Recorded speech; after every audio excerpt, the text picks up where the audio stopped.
Absolutely. So a lot of people were asking that they wanted a place where they could continue collaboration and working together.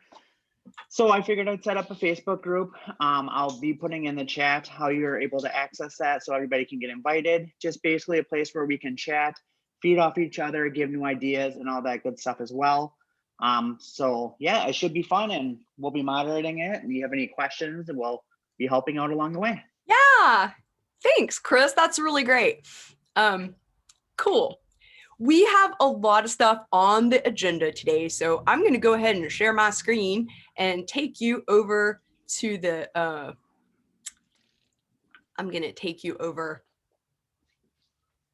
to the slideshow. So here we are at the slideshow, and this is basically where you can get all of your I'm just going to get rid of all that. This is where you can find all your resources and the schedule and everything that you'll need for today. So there's my little graphic for welcoming you to the webinar. And I'll walk you through a couple of resources in just a sec. But I was talking to Alana this morning, and and Chris, also, you mentioned this last time. We were talking about how less, when you're writing, because we're going to start like writing our readings and making our lessons today. And I know that this is like advanced grammar, advanced students, but it's still the case, even with advanced kids, that less is actually more. You've probably heard that, curriculum that's an inch deep and a mile wide, or curriculum that's deep and narrower. And this is definitely a case where it's deep and narrow. So you can cover lots of different parts of how to do whatever grammar point that you're going to work on. And I'll show you some examples and give you some tips on how to narrow it down. But you can cover all that, but not all in one reading, not all in one lesson. So I was talking to Alana really briefly this morning about this, and I was like, you know what I need to tell these guys? I need to tell them that it's like taking your class to the science lab. So here's a science teacher. You can tell he's a science teacher because he's wearing a lab coat, obviously. So this science teacher is going to take their class to the lab. And if you remember your science classes, you might remember that like usually when you go to the lab, there's like a few little things sitting out. Your science teacher doesn't do like this person and just bring every single chemical like out of that, stinky closet that chemistry teachers always have, and just load up the tables with every chemical and then say, all right, kids, we're going to see if this reagent, or whatever you call it, turns blue in the presence of nitrogen. But it's anybody's guess as to which one of these reagents we're going to be using, because every single chemical that I could lay my hands on is right here on this table. So let me start looking for the actual things that we need for this experiment. So like when you're going to make an experiment for your kids, a PACE lesson is actually a lot like sort of this mental construct of an experiment for them. And like the science teacher knows what's going to happen when you put these two things in contact. Like they know that the reagent is going to turn blue. That's, if you like do the experiment correctly, that's what's going to happen. So why do science teachers haul their kids into the lab all the time just to find out something that the teacher already knows?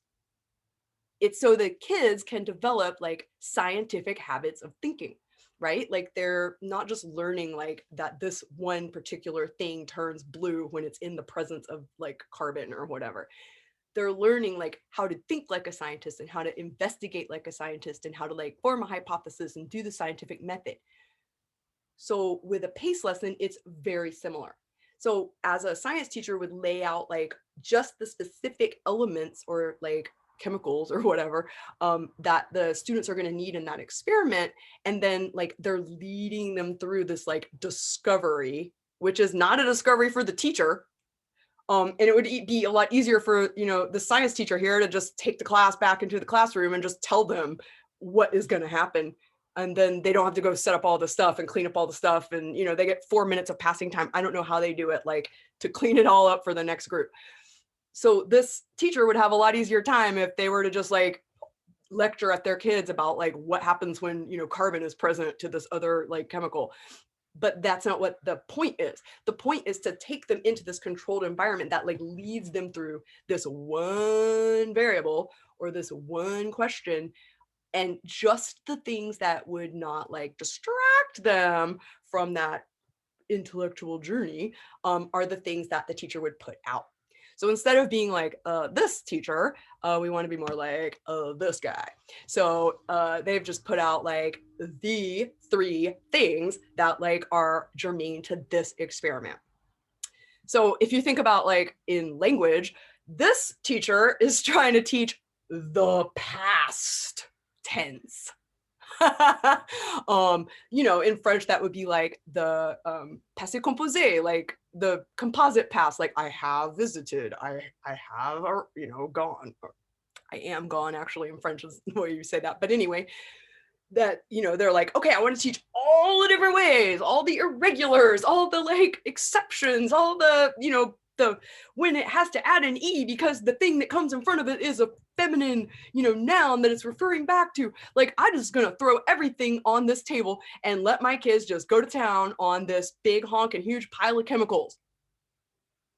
So this guy is like, I'm going to teach the past tense today with my reading. And the kids are like, okay, is it the red one? Is it the purple one? Is it the green one? Like, nobody's going to be able to notice the thing that this teacher wants them to notice, which is that like this chemical turns red when it comes in contact with, whatever's in this bottle right here. So by taking everything else off, this teacher can like take the first step into understanding all of this. Because, Rome was not built in a day. So I just like threw these 2 slides in here at the very last minute today, but I think that they are definitely a good metaphor, and it was worth it. Plus it's super fun to like, work with this adorable little set of science tools in Canva. It's lots of fun. All right. So now that we've got that little pep talk out of the way, let's go and do some less. Because the less you do, the more you'll teach. It's kind of true in like a lot of different aspects of education, but especially in these PACE lessons. So this slide looks a lot like the slide that we had last time, but it's different. So it's got all the stuff for this time. So if you click on that, it'll just take you to the next slide and you'll see the schedule. If you have questions, you can go to the Padlet. Chris has been reading the Padlet and responding to questions. And so if you had a question earlier, you might check back there and see if you have any follow-up questions or if you got some resources left for you by, Santa Claus or Santa Chris, I guess. This is where I'll put the recording after the workshop is over. It'll probably be in a few hours. And then this will take you to the templates. It won't take you to the templates. It will also take you to the burning questions, but that's okay. You'll find the templates later and I'll fix that link later. All right, a quick review. Well, we're already a little bit behind because I had to give you guys that pep talk. So we're going to do a super quick review because we have to get you ready for your post test at the end of the day today. And then I'll walk you through an example lesson. I'm not going to like actually teach you guys the lesson. I'm just going to show you all the components of the lesson and how I put them together. Then I want to talk to you about basically this picture right here, but give you some concrete advice on steps that you can take to narrow down each individual lesson and each individual reading, the grammar focus in those readings. Then I want to share with you some various different kinds of resources that you can use to make the pictures for your readings if you want to make them all fancy and pretty like Chris did. I like pictures. But I also have given you guys 2 characters to use today, so you don't have to spend time. They're like posed in all these different like happy and sad and stuff. So they're ready for you to just put into whatever reading that you make today. So that should save you some time. But I figured if you want to learn, I'll show you some videos and resources that I put there for you to see kind of behind the scenes, like how we've been making those characters and the little scenes that they're in. This isn't really like part of the schedule, we're just going to open this up and start using it, this number 5. We're going to start using it as we go through the rest of number 6, 7, 8, and 9 and work on making the lesson. Basically, this is going to take you to a slideshow that's called the library slideshow. So that's where you'll like put your stuff for your lesson and the links and stuff like that that we'll make today. And so each person will make a different slideshow. And then the spreadsheet that it's mentioning here is basically like the shelf or the filing cabinet, because we're all going to make a slideshow using this template and all the resources that we have for you. And then each person is going to take their slideshow and put a link to their individual work in this spreadsheet that we'll talk about when we get there around 12:45. So then we're going to work through basically the 4 parts of the PACE lesson. And you'll notice this is an hour and 45 minutes. So this is most of the time that we're going to spend today. And that's why it's 1 hour longer, because I want you to have plenty of time to make a simple lesson so that you'll have a template to use wherever life might take you after this. So we'll write a reading. And then we'll make some resources for your students to mark up the text. There's a couple different options. Some are fancier and some are more simple, but they all work. And then this one, you notice, is only 10 minutes long. It's really easy, just some ideas for how to do this co-constructing the rule, and how to maybe potentially make different kinds of editing checklists, which is basically a list that you type. So it's not that complicated. And then we'll talk about various different ways to do the extension, which is like kind of more of that traditional practicing using that new grammar point, but still in context. And then we will have the post test. Ooh, someone raised their hand. The Padlet link embedded in the PACE Google Slides. Padlet link. To the chat. Here, I will see if I can get that here. Oh, I see what I did. I think I must have, oh no, there it is. Here it is. I hope that's what you need, Nicole. All right, let's review. So if you click here on this slide, you can just, oh, whoops. You want to go to this slide, the quick review. And you got kind of 2 options here. There's a limit on the amount of people that can go to the Jamboard, so you might not be able to participate on the Jamboard, but you can click on this little text box and I guess it's not jumping to the slides. Well, I can just go ahead and tell you that it's on slide, they're just way down here, optional post-test notes. So if you want to take some notes while we review, that you can use them as a crib sheet on your post-test, you would want to make your own copy of the slideshow so you can type into it. So that's on page 39. Sorry, I didn't have a link there for you, but I will just go ahead and link it now. All right.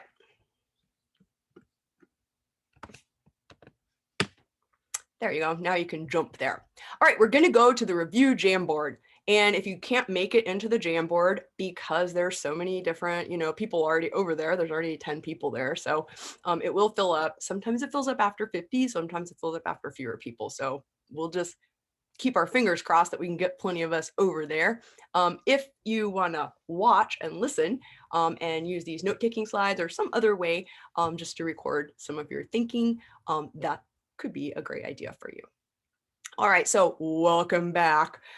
This is the lesson that I made for today as an example. I made it all from scratch using the resources that I gave you, just because I wanted to make sure that I was giving you all the things that you would need to make a similar lesson. So we'll look a little bit more at this later. So come over here, please, to slide number 2, if you're over here in the Jamboard, and you just want to go ahead and add a sticky note, just like mine, and you're just gonna, you don't have to put your name or anything. You're gonna state the purpose of a PACE lesson. So you've got 32 seconds. And we'll see how many different ideas we get on what is the purpose of a PACE lesson. What are they for? Okay, 32 seconds, go.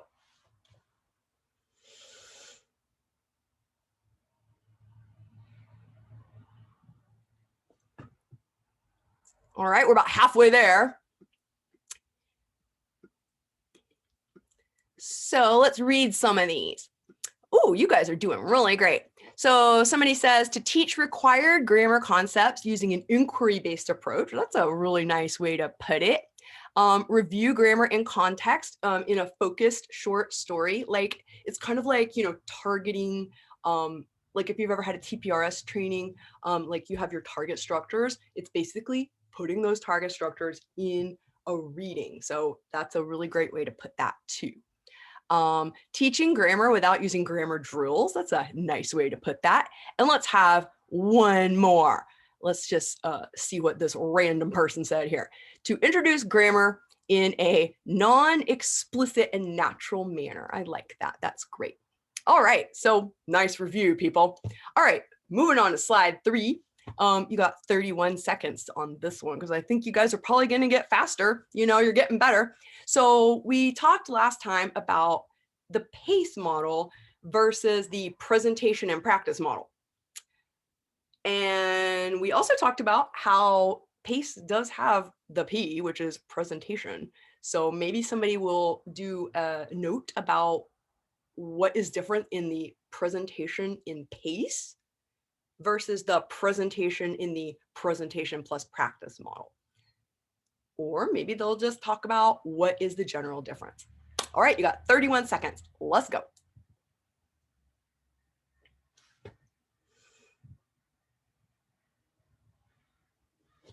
Ooh, look at this one. This person said, PACE lessons are contextualized. We see the grammar in context before we talk about the rules. Whereas the presentation and practice, it's like no context. Let me tell you the rule. That's the presentation. And then the practice is like, you might not have seen this too much in the wild, you know, in its natural habitat, but you're going to start practicing it right now, just right afterwards. So that is an excellent point there.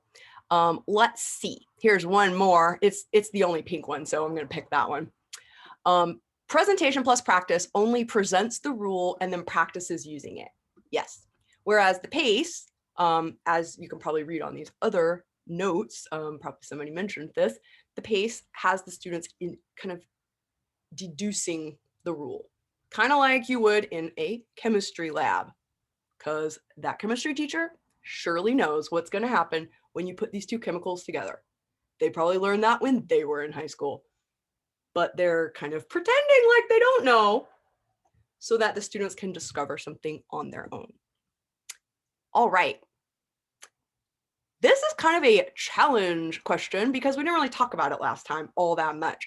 But if you think about the 5 C's of ACTFL, communities, communication, comparisons, cultures, and connections, I personally think that the PACE lessons have a lot to do with the C on comparisons.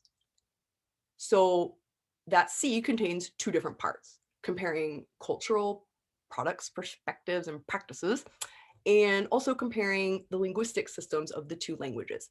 So I'm just going to wait until I see 2 notes that say something smart about how you conceptualize the PACE lessons fitting into that 5C, or that one of the 5 C's of comparisons, especially that linguistic comparison. Ooh, here's a note. Let's see what they say. Whoa. Students make connections with what they already know. Yep. I'm gonna expand a little bit on this because yes, they are making connections to their linguistic system that they know, or systems if they have more than one stronger language. and they're comparing the new language to the older, more, advanced systems of language that they have inside their head. Let's see what this person says. Oh, exactly the same thing. Students can compare the new structure to their native language structure. Yep. So you're like leading them to make those connections instead of just telling them the connections. And you're kind of leading them, like the science teacher, to have those habits of mind that we all, us language teachers, we all have them. We make a lot of connections. If I see a language that I don't even know the script of it, I'm already thinking like, ooh, maybe I can see some patterns in here. Maybe I can crack a little bit of this code, because I'm confident that I can do that. Like my brain works that way because I've done it a lot. So we're kind of giving our students that opportunity as well. All right, we're going to skip this one. And I'm just going to go super quick through this until I see a couple of answers just to see how you guys remember this PACE. So what is the P? Yes, presentation. If you look up here, it would be these little like readings, like I visited Corsica or different friends. Okay, so you're like presenting the grammar point in context in a very narrow slice. So we're going to talk a lot about that later, because you don't want to be like that science teacher who grabbed every chemical out of the closet. You want to grab a couple of chemicals and show them to the kids, and they can see how those react. And then maybe next time you'll bring in one more thing and see how that reacts inside the system. Hey, look, what's this? Oh my gosh, that's so cool. I don't know who this person is. Maybe somebody will give us a little caption there. All right, what's A? Look, attention. Draw the student's attention to the concept in the context of the text. Well, this right here is just like a winner. That's a very good explanation, I would say. And there's lots of different ways to do all of these. So when we look at some various different examples of this P, you'll see that they don't have to be as fancy as Chris's, okay? They could just be like a Google Doc with words on it. And then the A, like I like to do the little things where you slide them around. I like to use Desmos, Nearpod, all that stuff, but you don't have to. You could just have them circling, with a marker or highlighter, whatever. Okay, what is C? Whoa, you guys are quick. So co-constructing, collaborating. So you're kind of like drawing this out of the kids. So even though you're like co-constructing the rule, you're not like, all right, kids, let me tell you the rule now. Because you want to lead them through that science experiment in their brain of, I thought it was this. Oh, wait, but that data point in the reading, it kind of doesn't make sense with what I thought. So let me revise my thinking. So that's why the learning, when students deduce the rule on their own, it's more like a sticky type of learning because they had to work for it a little bit and it like means something to them. It's not just like, like a Charlie Brown teacher, wah, wah, wah, wah, wah, wah, wah. The passé composé can use the auxiliary of être, which is, as you know, kids, to be. But you wouldn't just usually say être, you'd usually say je suis, I am, or tu es, you are, and that's pronounced the same way as il est, or on est, or elle est, but like there's a T on the on, and there's not a T on the, anyway, you get the point. So instead of just like talking to them about the rule, you're letting them do the work, and that helps them to remember, because that's the way our brains like to learn the best, actually, when we have to do a little bit of deducing and thinking. All right, last one. So what is extension? I mean, what is E? So extension, let's see. Oh, boy, you guys should write a book on this. Scaffolded practice of the rule our class has just discovered. Exactly. This would be like the science teacher's like, hey, everyone, let's write up our findings, or more like your findings, because I already knew this. I could have told you all about this yesterday. I didn't need to go in the lab, but you're kind of like, hey, you guys, let's practice what you just discovered. All right, well, moving right along. That was hopefully a quick review, and we will go back and hopefully you'll do better on your post-test than you did on your pre-test, because that's the point, right? Okay, so I am going to come over here to the second thing on our agenda, and you'll notice that down here there's a bunch of, like, at the bottom in the speaker notes, there's a bunch of links. That's just in case for some reason you can't make this link show up. Sometimes they're kind of finicky. So it's basically the same stuff down here in the speaker notes as you'll see on the slide. So you might want to go ahead and open these samples, which I think are just set for you to view. And then if you click on the copy, this is pretty much the exact same thing that I'm going to show you as the example, but this is the one that you're going to be working in. So when you make a copy of it, you probably want to go ahead and give it your own name. Okay. Right now, probably what I would do is just put Hargadon and just leave it at that, because you might not be sure what it is that you're going to be focusing on and how you want to name it yet. So you can go ahead and make a copy of that. And then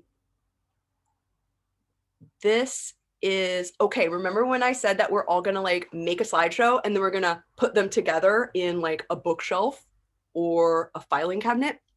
This is like your little project that you're gonna put on the bookshelf.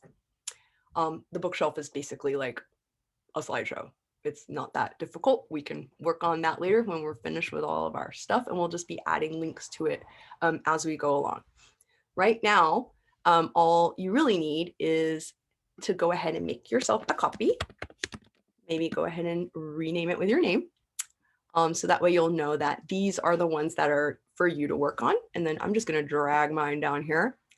And I'm not sure if you guys know this. I just learned this recently. And I was pretty excited about it. So I'm going to go up here. So I clicked on that tab and I like clicked on this tab with the shift key down. I don't know how it works on a PC, but that's how it works on a Mac. Maybe the same on a PC, I don't know. Then I'm going to go up here to tab and I'm going to say group tabs. And then I'm going to make these like a certain color. So that way I know that these are like, this, I don't know if this is a thing that you can do in other browsers, but I have Chrome. So if you have Chrome, then I think you can probably do it too. That way I know that these are the ones I'm going to work on.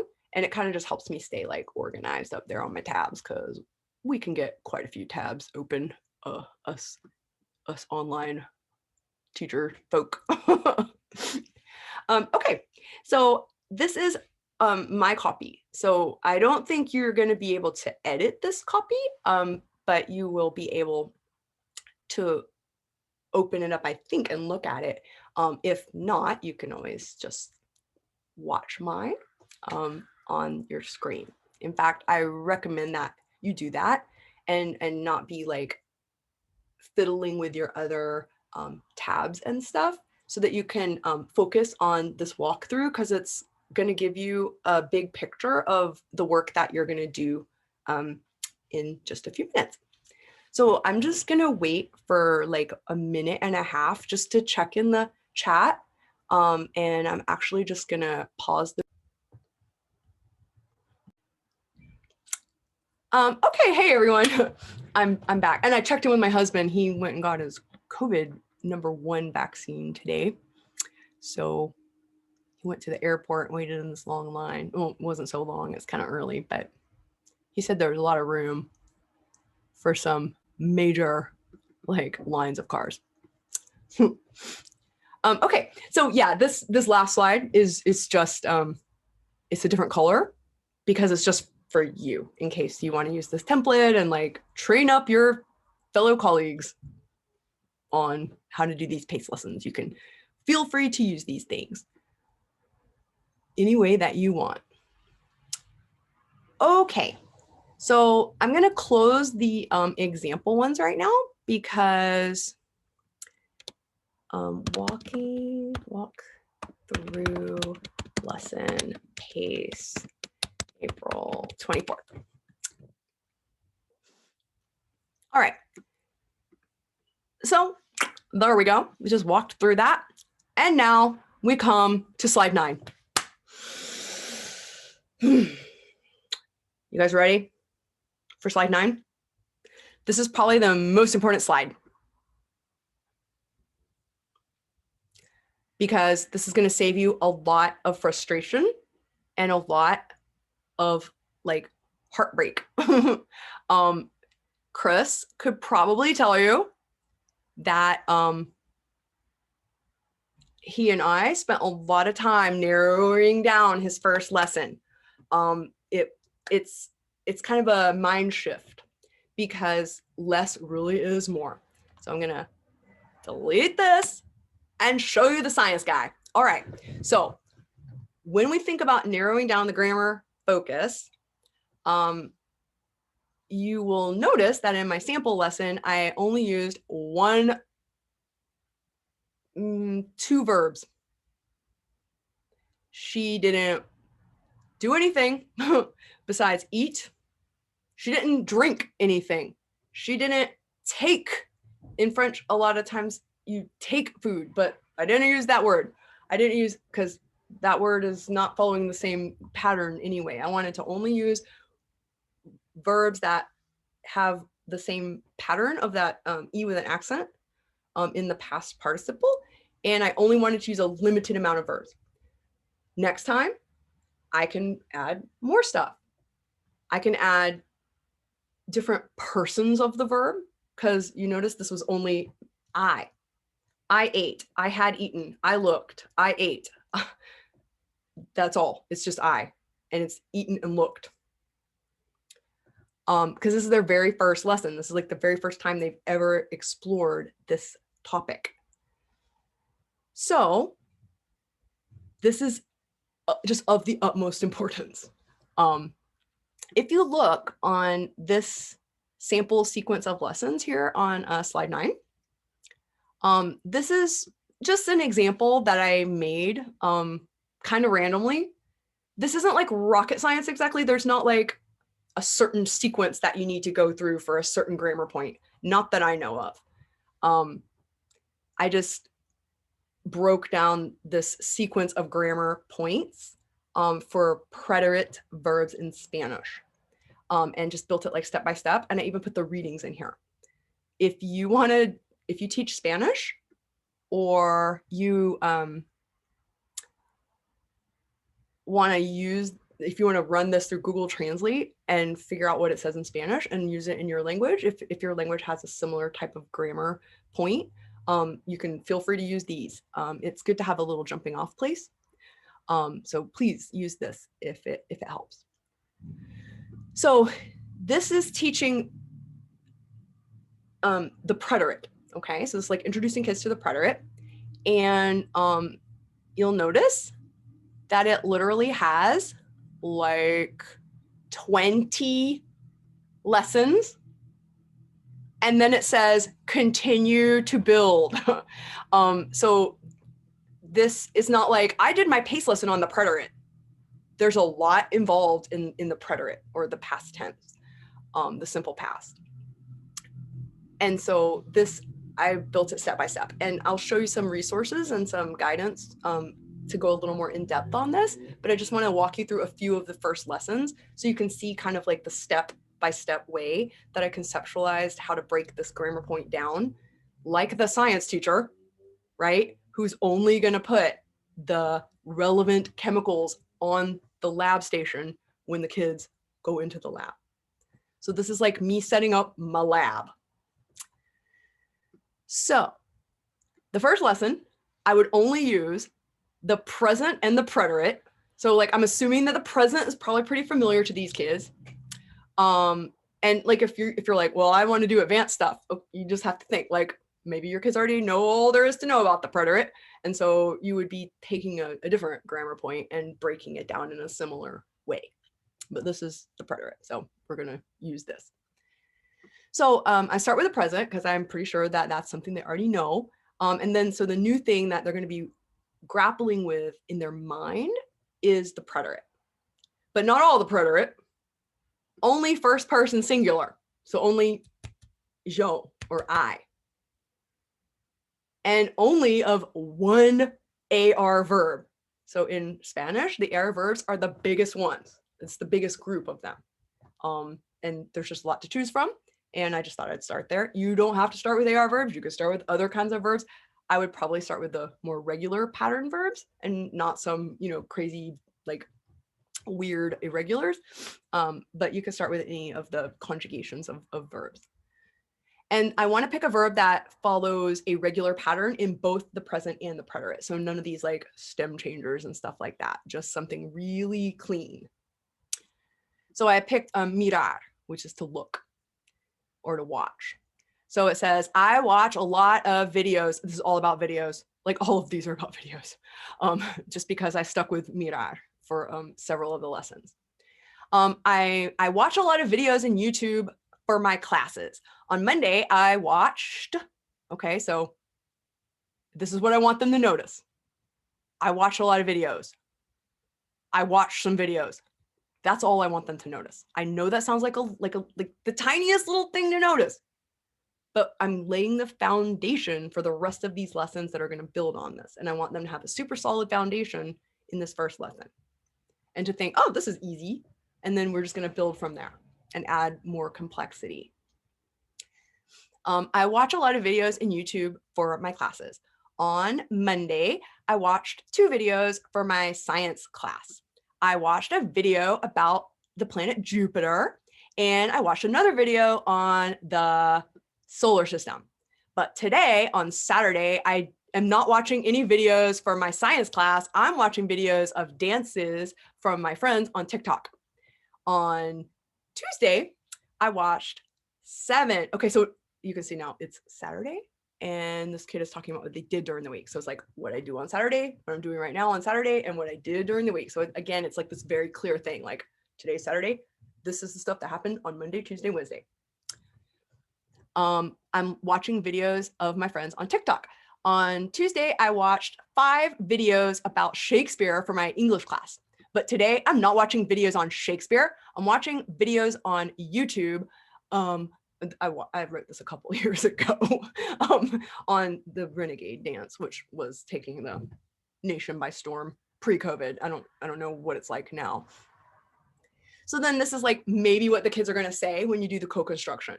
Oh, O is now, and this E with an accent is in the past. Because like I noticed that like it says I'm watching a lot of videos. On Monday, I watched the videos. But look, obviously today it's Saturday. So like that's now. So that's now, and this is in the past. That's kind of how kids would tend to put this rule. So then let's look at the second one and see how it's building on what we did in the first one. So again, it's the preterite and the present of the first person, but it's also adding the plural. So I and we, and it's still just one verb, and it still is like a really regular verb. In fact, I used mirar. So I used watching or looking again, but I added like some we going on here. And in Spanish, actually, this is rather interesting because the present and the preterite of, I don't know if every single verb, but this one, it's identical in spelling. My siblings and I watch a lot of episodes of Desperate Housewives of LA online. Today, we are watching an interesting episode. On Monday, I watched an interesting episode without my siblings. On Monday, my siblings and I did not watch the episode. Only I watched it. So today, we're watching the same episode together. I watched the episode 2 times, but now I'm watching it with my brothers. I only watched it by myself on Monday, and today I'm watching it with my brothers, and we're watching it together. Okay, so like really boring, but very targeted. So this is kind of like the explain it like I'm 5 like trick that you might have your students co-construct with you after that. So we're just going to look at one more. Okay. So the third lesson, which this is probably like a week and a half after the first lesson, unless you just really want to like attack some pace in 1 week. you're probably going to spread them out. I like to spread them out. I don't want to kill my kids with kindness and do it every day. I usually spend a few days in between doing other stuff. So the third one says the present and the preterite of first person singular and plural of 3 or 4 different verbs that follow a regular pattern. So it's the exact same thing that we saw in number 1 and number 2. There's no new like grammar point. It's just that instead of every single thing being mirar, there's going to be bailar, which is dancing, and I think that's it actually.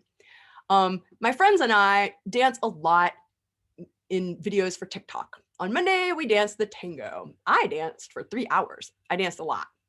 We danced the tango together for an hour. And today we're dancing the salsa.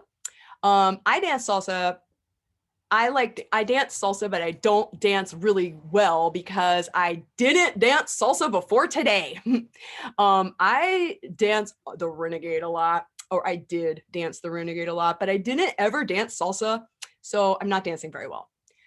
So anyway, as you see, it's the same exact grammar point. It just has one extra verb. And then the next one, I'm not going to go through it too much and read it, but it says the preterite of first person and second person singular forms.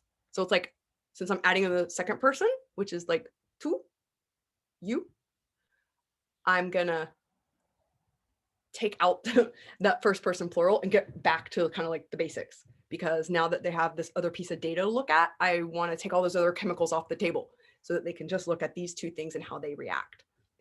But as you look through this, if you do want to look through it later, you'll probably notice that like it keeps kind of spiraling back. So it's not like we just got rid of nosotros or we and never coming back to it. It keeps coming back. It's just sometimes I need to take things off the table to keep it simple so that they're just focused on this one aspect, because I'm wanting them to build this rule, this big rule out of these smaller instances or sets of data.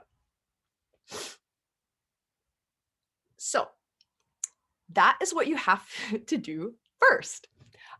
First, you got to narrow down your grammar focus, because you probably have in your mind like some, idea of what grammar points you want to work on. And then we have to work on helping you narrow those down so that you'll be successful at writing your first reading. So would you just in the chat give me just a little quick glimpse into the grammar point or points that you want to work on when you start working on your lesson? Erica, it would take a long time. And of course, you can teach the past tenses quicker. You can teach them all the different, you can use presentation and practice. It'll like get them consciously there quicker. This is like the long and like kind of slow, steady and really durable way to do it. It's also the way that myself, I think, is more success. It's going to give more kinds of learners more success and more like entry points into learning in a durable way, the thing that you want them to learn. Because a lot of times I think not just language teachers in general, we feel this pressure to like move on to the next thing. And so we're just kind of teaching the top layer of our students who got it. And we're like moving forward with those kids. And like all the rest of them are like, wait, I didn't really get that. And they're just really good at like pretending like they got it. And like, oh yeah, I'll just pretend like I'm ready to move on now. I didn't really get it, but like, that's the story of my life in school. They're always moving on without me. So it's slower. And you could rush it a little more. Like this sequence that I showed you is painfully slow. It was like, I made it really, really, really slow to be very clear as an example of how slow I would recommend that you go, depending on your kids and their level and like their level of knowledge about English or their other stronger languages. you might be able to pack more in there. So maybe the first 2 lessons are going to be super slow, and then you start giving them more stuff. It depends on you and your student population and their level and all that. So you might want to just play around with it. All right, let's see what people are saying. Okay. The preterite. Well, Angela, you can cheat off of some of, not cheat, borrow some of my ideas. Let me just come out so I can see what you guys are saying and you guys can see me. Okay. Gustar with le in the third person. Nice. And then Shirley, after you do like gustar, which is I like, well, gustar is it's like it tastes good to me, or it's delish. It's like I like it. Like me gusta is like it to me, I like, or it's pleasing to me, I guess. So Shirley, once you do like gustar with le, with the third person, like he likes it, she likes it, they like it, singular person, then you could do, you know, to us it's pleasing, to me it's pleasing, to you it's pleasing, and you could like start, and of course if you're going to do gustar, which is like if you say me, or if you're doing le, I guess le gusta, like el helado, he or she likes ice cream. And then you want to say he or she likes dogs, and it's plural. Then you're going to say le gustan, not gusta, gustan los perros. So you would probably want to have a separate lesson or a series of lessons on like, why is it gusta and why is it gustan? That's often very tricky for kids. So that's a good choice there. Let me just find one more. Okay.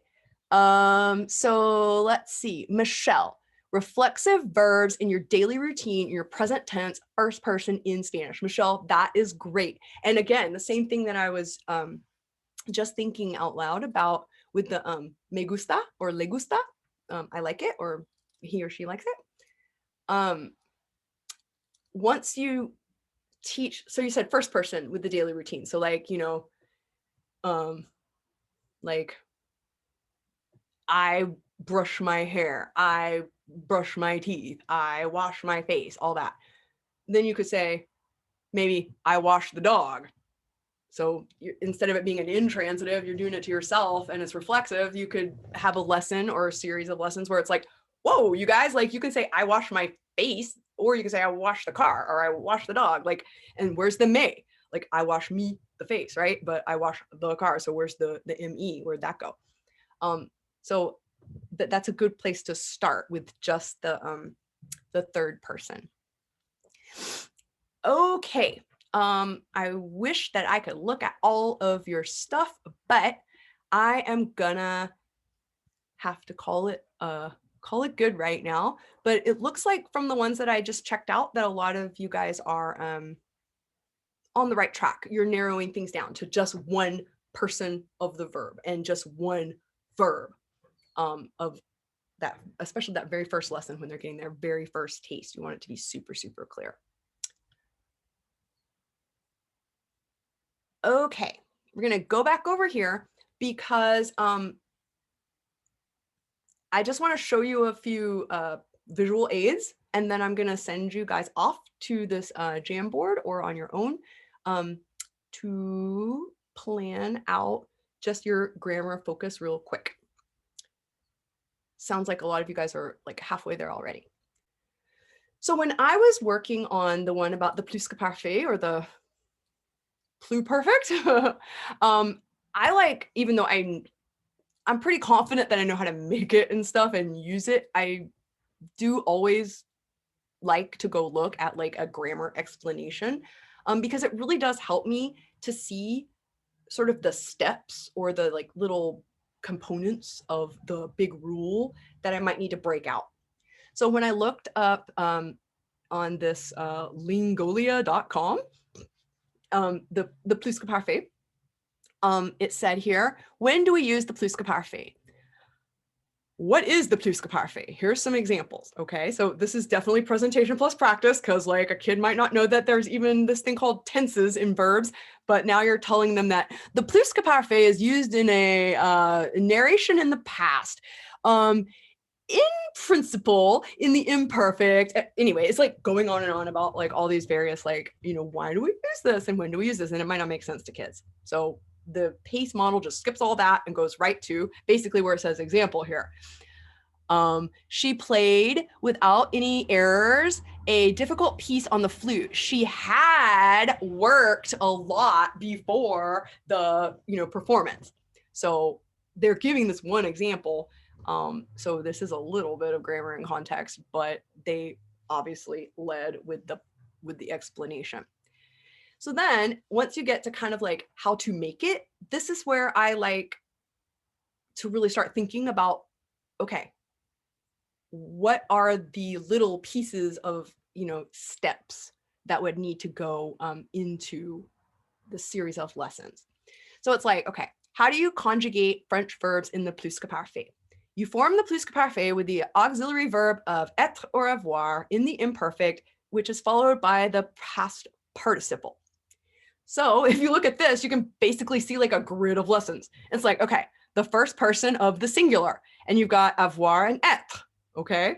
So I don't want, on the very first lesson especially, to start mixing in verbs that are gonna have avoir and être. This is not something that exists in Spanish, or I don't know about other languages that you might teach, but I know this doesn't exist in Spanish. So the avoir is the more common. It's like I have eaten, I have watched, and the être is like I don't know, it's just a weird little quirk of French where you'd be like, I am gone up, I am came down, I am went to France. That's just how those verbs work. So since that's a smaller set of verbs, I'm definitely going to start with the avoir. I have eaten, I have watched, I have talked, I have studied, I have worked. And so then this kind of breaks it down. Like I'm going to have a lesson on the first person singular. I'm going to have a lesson on the second person singular. I could go in this order, or I could make up my own order.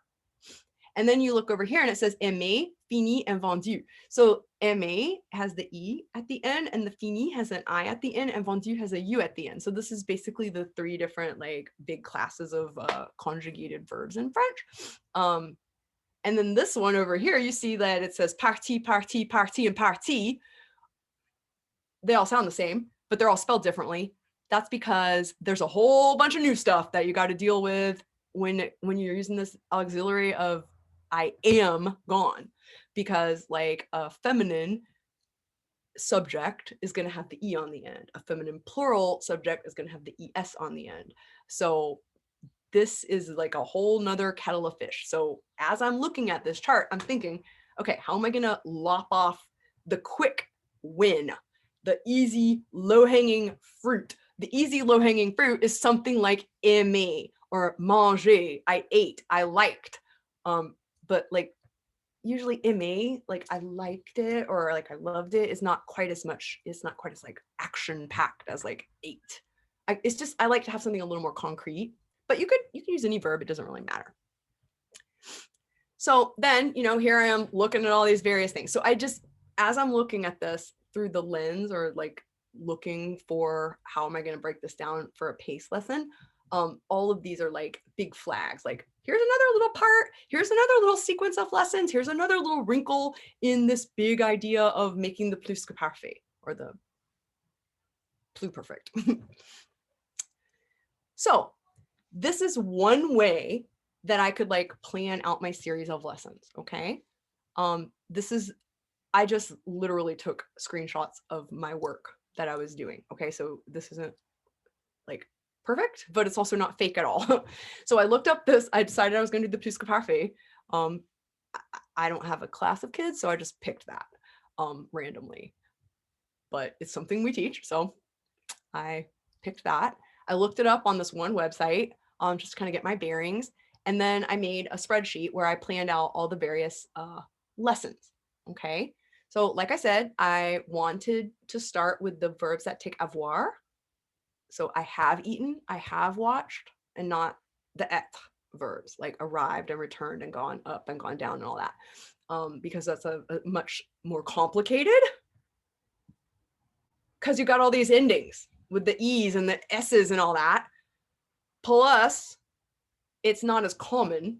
I mean, it's you use those verbs every single day when you talk in French, but it's just not the bigger class of verbs. It's not the easy, like I said, low-hanging fruit. So it's like, okay, I'm going to start with verbs that take avoir, and I'm going to start with the first person singular, je, I. And then I'm just going to start with a verb. I just randomly picked a verb. Manger, eat. And so this is like the lesson that I just showed you. Monday, I ate this. I had eaten that. So I was like, okay, that's what I'll do. Every single paragraph is going to be about I ate this and I had eaten that, and I had eaten this and I ate that. Then I haven't made this lesson yet, but like on the next lesson, I would want to add something new. So just like I did in the Spanish sequence, I just went over to first person plural. There's no reason that I have to do that. I could go down to you. I could go down to they. It doesn't have to be like exactly, horizontal, like across the conjugation chart, but I just kind of lazied out and made it like that. And I just thought I would add a new verb. So study. And then I would have to like think about, okay, how could I use potentially eaten and studied in sort of like this little formula. Basically, it's like circling on paper, right? So how can I like pack a lot of this into a story? So let's see. I would probably, I'm gonna not do Monday, Tuesday, Wednesday, but I want something that's really gonna like pop out the pastness of whatever it is we're talking about. So is it in the recent past, I did it, or is it in the further back past, I had done it? So I'm gonna put like in 5th grade, I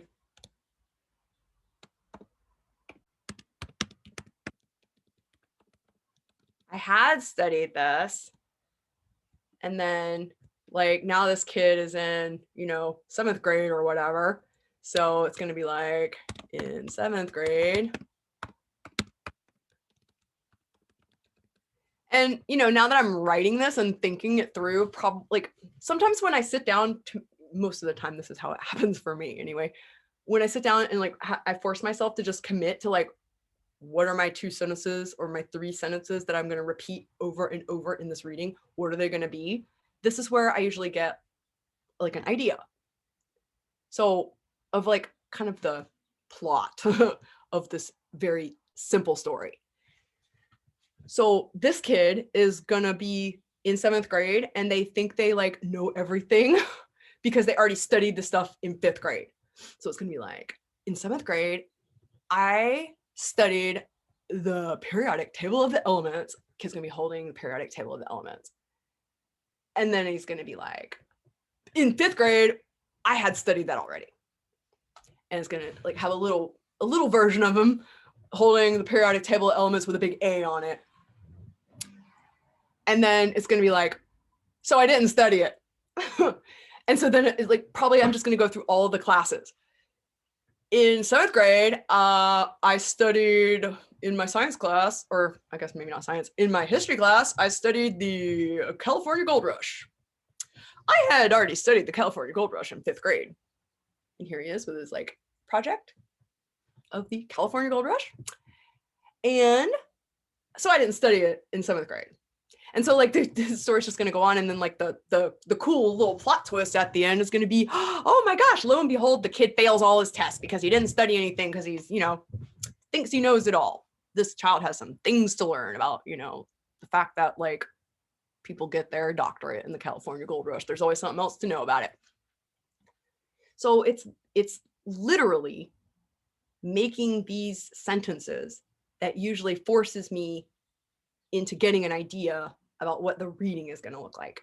Because when I wrote this on Monday, I ate this and I had eaten that, I didn't know that I was going to have it be like, the breakfast and then the lunch and then the breakfast again and then the lunch. I just jumped off the cliff and started using that, and I had like a faint notion of how I was going to potentially make the story interesting. I don't really care if it's all that interesting, honestly. I just want it to be readable and understandable. This is another example that I did for Keith, who was asking about pace lessons before the first workshop. And Keith was saying that he wanted some lessons on the subjunctive. So you can see here that basically I did the same thing that I was showing you here. I went to, I think, Lawless French, like a grammar website for French teachers or French students. And I looked up all the various kinds of, different ways that you get triggered to use the subjunctive. Because with the subjunctive, there's kind of two things going on. And there's like the formation too. So you notice that like wants, like one person wants another person to do something, pretty common use of the subjunctive there. There's also, desiring and necessity and doubting and being uncertain and all that. But right now, I'm only going to focus on this one usage. So all of these lessons are going to be one person wanting somebody else to do something. So like, this is going to be like, I want my teacher to finish. I want my mom to finish. I want my dad to finish. I want everybody to finish things, right? Oh wait, no, this wouldn't even be the subjunctive because it's not je and tu. So then you get to, so this is like, I want this and I want to finish this. I want to, it's all indicative, no subjunctive. It's just like getting them, prepped and ready to like have that baseline. And then this is like introducing, when it says, I want you to do this, I want you to study, I want you to finish, I want you to finish my homework for me, I want you to finish packing my lunch for me, I want you to finish cleaning my room for me. Now it's not fini, it's finis. Oh my gosh, why? It was, I want to finish. Like, anyway, it's setting them up to like have that moment of like, oh, this is the thing that's new. And hopefully they're going to come to the conclusion that like, it's because this one person is wanting the other person to do something. And then it's like, we're adding like, I want you to do this. I want the class. Oh, it's like us or like we. I want the class to do this. I want everybody at school to do this. I want you to do this too. So it's just like another example of just this kind of step-by-step building of the grammar point. So if you come back up to here, to slide 9, and you click on this collaboration Jamboard, and you come over here, this is just, I just put this here for you, just in case you want to like, I don't know, commandeer a slide and find somebody to work with. It's kind of weird trying to collaborate when we're all like in our little Zoom boxes. But this is like a place where you can leave a question while we support you to work. I'm gonna watch this and I'll watch the chat. And Chris, if you could watch the Padlet, I'm gonna take about 20 minutes and I'm actually just gonna stop. I'm just gonna, okay, so for about 5 minutes, you're gonna type in here and ask questions on the chat and stuff like that if you need to. And I hope that we'll see on that first slide with the lines on it, a lot of possibilities. And then we'll go through it, or I'll go through it, and I'll just think, I'm not like a miracle worker or anything like that, but I'll just think if I see any like glaring red flags or anything that could be narrowed down a little more. Okay, let's see.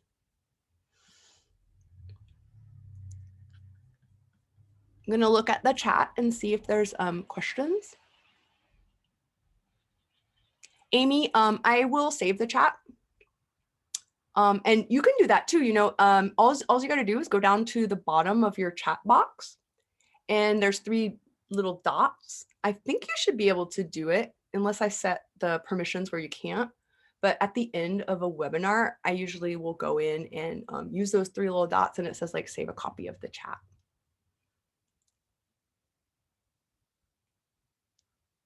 Bien dit, or maldi, or modi. If I had to use bien dit, I would call it modi. Modi is like cursed.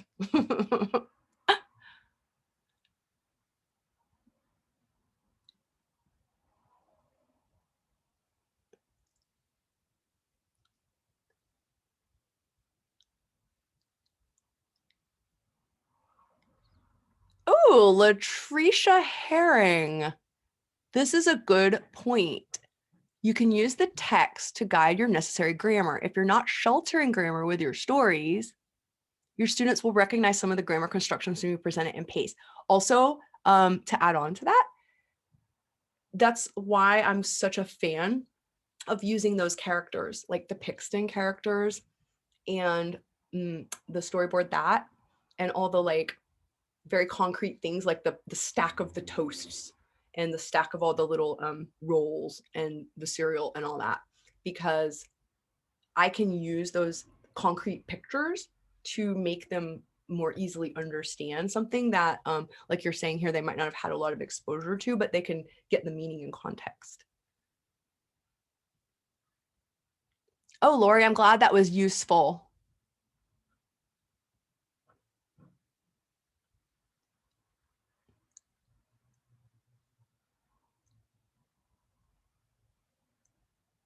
Oh, Jill, I'm glad that chart was useful. Okay, Lori, let's see. Feeling overwhelmed about not sheltering grammar anymore. I've got some studying to do. I don't remember all the reasons that we use the subjunctive as an example.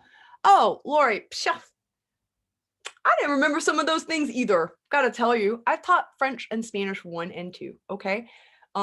Myself,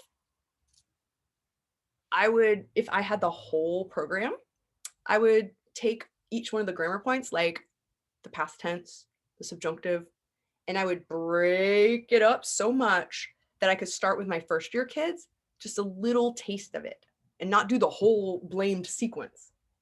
So somebody earlier was saying like, wow, this is going to be a lot of lessons. Like you're not just going to do like the month unit on, you know, the past tense, like maybe you've done in the past.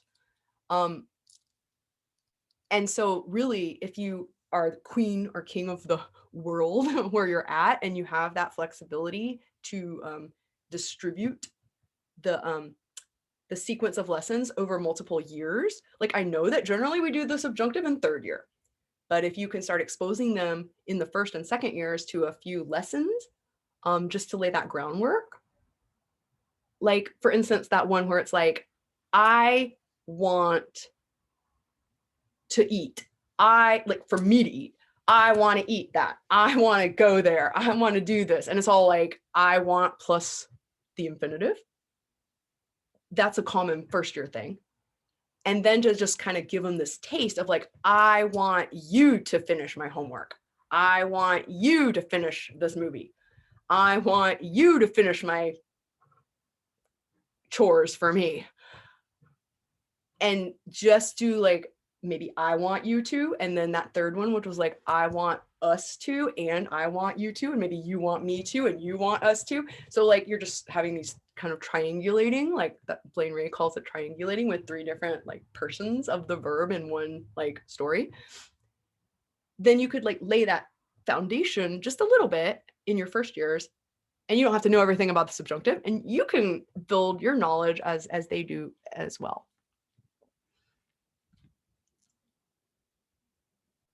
Would I ever do a pace lesson around a conversation? Yes, Amy, I totally would.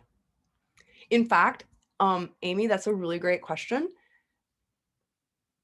I like to vary the like format of the readings and the materials that I bring to my kids. So like, I would put it in a comic. I would put it in a dialogue, or in maybe even like a shopping list looking thing, or a letter, or a diary entry. There's a lot of different formats that you could use to kind of keep it like fresh. Okay, let's see if there's any really burning questions. Angela, are we using some of these techniques when we do our shared writing and reading as part of the daily framework? Angela, I'm so glad that you asked that question. This is a very important point to me about that daily lesson framework that includes write and discuss, and then reading together and translating together and talking about the grammar like every day. So every day after we, in my class, I didn't always teach like this, but I like developed this set of like different kinds of activities like as a framework for my lesson every day. And so we always, at this point in my class, will do input, so like a discussion or story or something, movie talk, whatever. And then we write it together, like write and discuss. And then after that, I always do this very brief, like it's like 3 minutes of them translating every single word as it comes in French. So like if it's weird sounding the way it is, word by word in English, I still do it word by word. And then at the end in English still, I say this every day almost in every lesson. Did anybody notice anything about the way French is put together or the way it's spelled that you want to point out to the class? And since we've just gone through and like done this word by word, like if it was like, me me gustan los perros. To me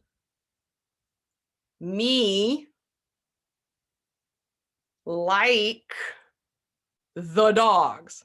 That's what my kids would probably say. To me, and they have this weird like me again. Okay. To me, I like the dogs. And they're like, why is there a the in there? Like, it's just so weird. And then I would be like, anybody notice something? And they'd be like, well, why is it not me gusto? Because like it's amo and prefiero and miro, and why is it not gusto? It's I. Is that a mistake, Miss Hargaden? And so then I can teach into that and start getting them like used to like analyzing the language input. So I do think that shared writing every day, followed by that little very brief, like 4 minutes of translating it and then talking about it in English to make those comparisons, I really do think that lays a fantastic groundwork for them to be more successful and more like primed in the brains department to do this kind of work with the PACE lessons. All right, I'm going to go back to page 1 now and see. Okay, Spanish imperfect. Jugar in the first person. Good. And then in your next lesson, you can add on some more stuff. Okay, preterite versus imperfect. Spanish 4. Okay, this person right here, I am going to add a little note for you. So if you're going to do the preterite versus the imperfect, first you got to make sure that they know them both. So you might want to do like the preterite series, even if it's like just like review.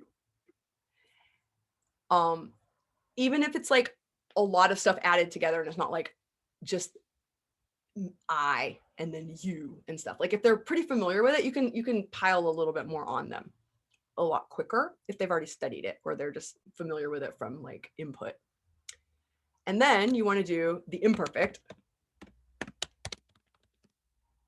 series or the imperfect like review series.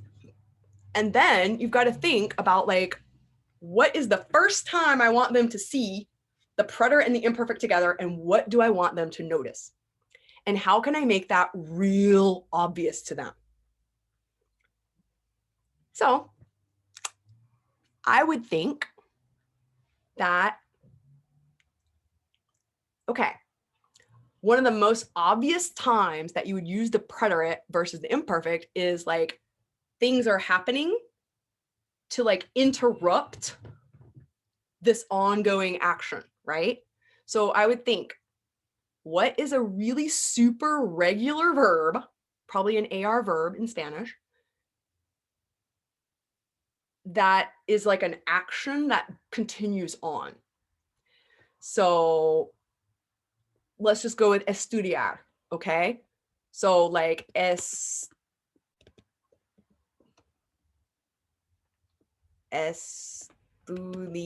whoop. So you're gonna have like, this kid is trying to study, right? And then things keep happening to like interrupt their studies. And that's all that's gonna be happening. All they wanna do is study. They're not doing anything else. They're not watching TV, they're not talking to their friends. Things happen to interrupt their studying. So maybe if this is like their very first lesson, I would only want there to be one type of verb that interrupts this person's studying. And I would also want it to probably be a regular AR verb. And so that would be, I think I'm going to go for like llamo. Okay. So like called. So like the kid is studying. I was studying math and my best friend called. And since this would be like, they've already had the series on the preterite, I would probably be comfortable using two verbs. So hable. So he or she, they called me and I talked, right? So it's like, I was studying my math and I was studying my geometry and I was studying for the big test and I was studying in my room and I was studying at 12 o'clock midnight. I was studying with my teddy bear. And then my boyfriend called me. So I wasn't studying anymore. I talked to him for 25 minutes. And then I was studying some more. And I was studying my science and I was studying my chemistry and I was studying my periodic table of the elements and I was studying in my book and I was just studying and studying and studying. I was studying and listening to some Elvis. I was studying with some Christmas carols playing. And then my grandma called. So I talked to my grandma for 3 hours. And at 4 o'clock in the morning, I was studying again. And I was studying my English and I was studying all my vocabulary words and I was studying the Catcher in the Rye and I was studying for the big vocabulary test. And then my friend in Japan called me and we talked for like 4 hours. So anyway, you see how I'm like keeping it with just I was studying. And then like the only thing that's interrupting this kid is somebody called. And what you really want the kids to notice is, hey, whenever this kid is like studying and, you know, it's just kind of going on and nothing's interrupting her, she's saying, abba, abba, abba, abba, abba, estudiaba, estudiaba, estudiaba, estudiaba. I was studying and studying and studying. And then whenever anybody calls them, it's not abba. Interesting. Why is that, you guys? And so they're starting to get that very first like realization about like the most concrete usage of the preterite versus imperfect like distinction, right? Ongoing action versus like interrupted like narration events. There's a lot of other instances of using the subjunctive, but you can't do them all, or not the subjunctive too, but of using the imperfect versus the preterite. You can't do them all at one time. You can try, you can do it. It's just not going to be as effective. Don't worry though, because you're not going to like mess up your, you know, your students' brains. It's not like rocket science, I promise. I hope that like listening to me debriefing these two examples and talking through some of the chat has helped everyone, because unfortunately we don't have time to dive into every single one. But once again, just know that it's not rocket science and you can always ask us questions about your work, even, you know, on that chat or in the Facebook group after today. Okay, so now we're gonna dive into some writing. I'm pretty excited for you. So if you come to this lesson or slide number 15. And you go here to this Canva template on slide 15 and you open it up. It'll tell you to make a copy. This template is not like what you're going to need to do the writing on. This is just some characters. So I told you that I went into Pixton and just downloaded some various poses of these two characters. So this first person, I just made a few different emotions for them, and I made in Pixton. Then if you come down to page 12 and 13, this is another character. You could use this one instead if you wanted to. And I posed this person in a lot of different poses too, like I think about 6 different emotions. And I made this one in Storyboard That. But I just wanted to give them to you so you don't have to learn that today too. If you're really interested in learning more about it, there are some videos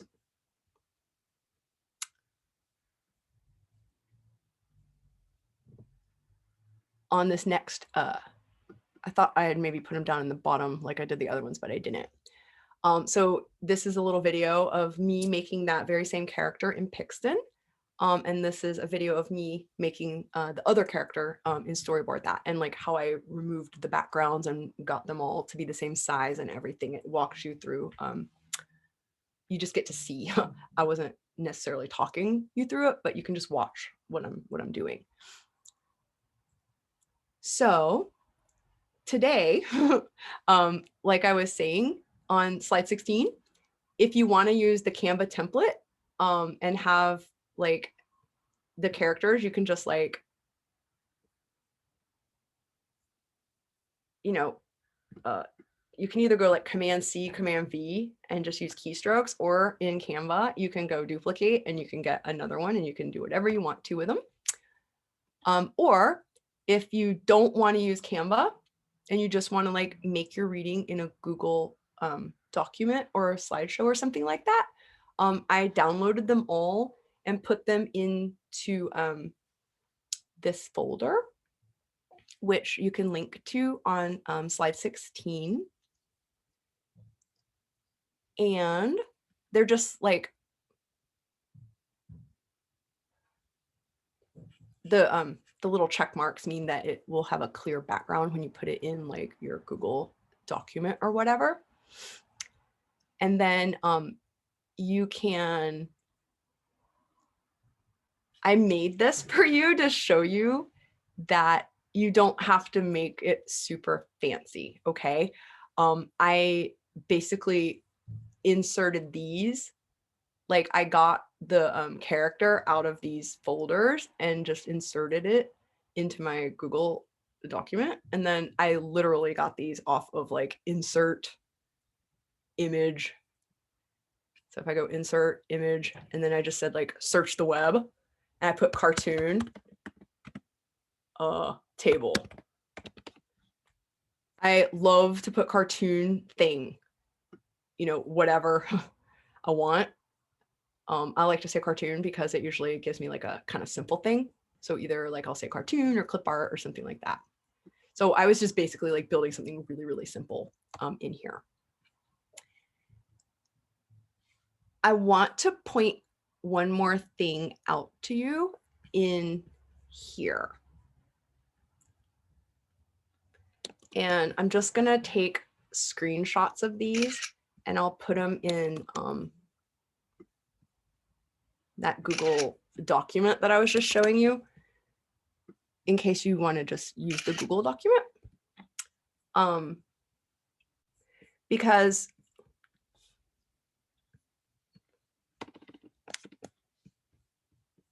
I want you to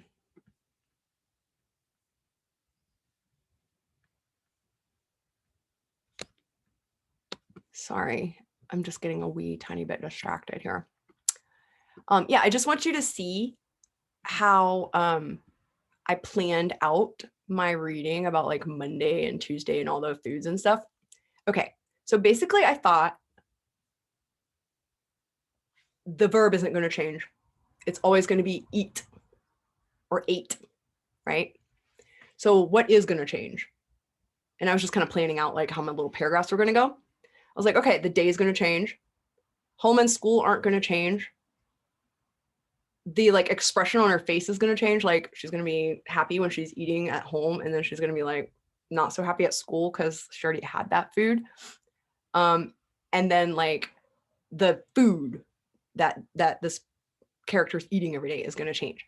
So I kind of like planned this out like Monday. You know, everything is the same except for Monday and pancakes. And I just like went ahead and got my pancakes here. And then I like duplicated that slide, and like you notice everything else, nothing has changed. It's like it's still the same kid. It's like still the same poses, it's still the same table, it's still the same like clock and everything. It's just like now it's got waffles instead of pancakes. Then on Wednesday, I thought it would be funny, you know, if this kid is like eating a whole lot of cotton candy, because pancakes and waffles are pretty sugary anyway. So nothing else really changes except for it's Wednesday and it's cotton candy. So then I can write paragraphs that are pretty much exactly the same, except for the one thing is changing, or two things, the date, or like the day of the week, and the food. So while you're planning your reading, you might want to look at these images, which I will put in the chat just in case you have misplaced the link. So that in the chat, I just put a link to use it as a template, just so you can get your own copy. And so you might want to just make a copy of my sample Google Doc and just write inside the Google Doc. Or you might want to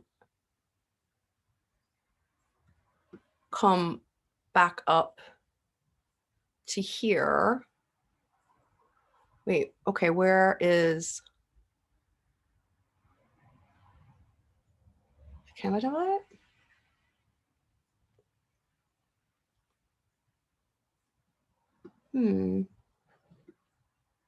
Oh, yeah, that's because you need to come down here. So where it says to make a copy,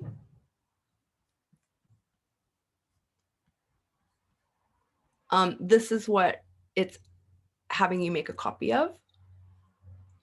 And then if you come to the purple one, which is like the teacher resources, and you go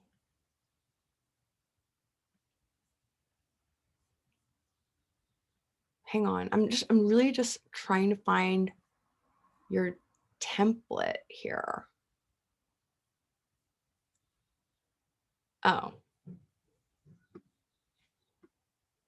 it's actually not, I'm sorry, you guys, I told you the wrong thing. It's not in the teacher one, the purple one. It's in this student slideshow.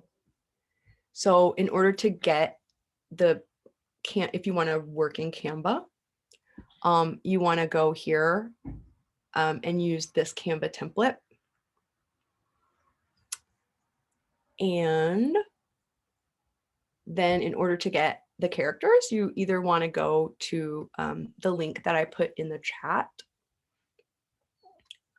or in this folder.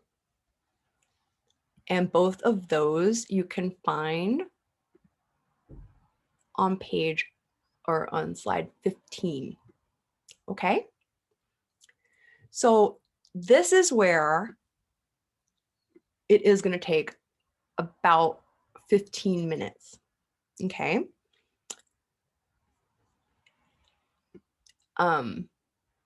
If you want to like literally type into one of these slides, I can watch you. like it looks like slide 11, 12, 13. If you come back to some of these, like 12 and on, and you just start typing in there, just like kind of like your rough draft, then I can watch you and give you feedback while you type. But I'm basically going to stop the recording until, well, it's 11:08 here. So until 11:25 approximately. And you might not get all of the pictures ready right now. You might not get all of your paragraphs written right now, but my goal for myself, if I were doing this work, would be to at least write 2 paragraphs. And remembering that, like if you look at my readings in my lesson, just to really think about the fact that like you're really only writing 1 paragraph and then you're just changing some of the details. Like on Monday, I had waffles and then I had more waffles at lunch. On Tuesday, I had cotton candy and then I had more cotton candy at lunch. And then on Wednesday, I had hot dogs and then I had more hot dogs at lunch. So you're basically going to write 1 paragraph that you can just switch out some of the specific like details.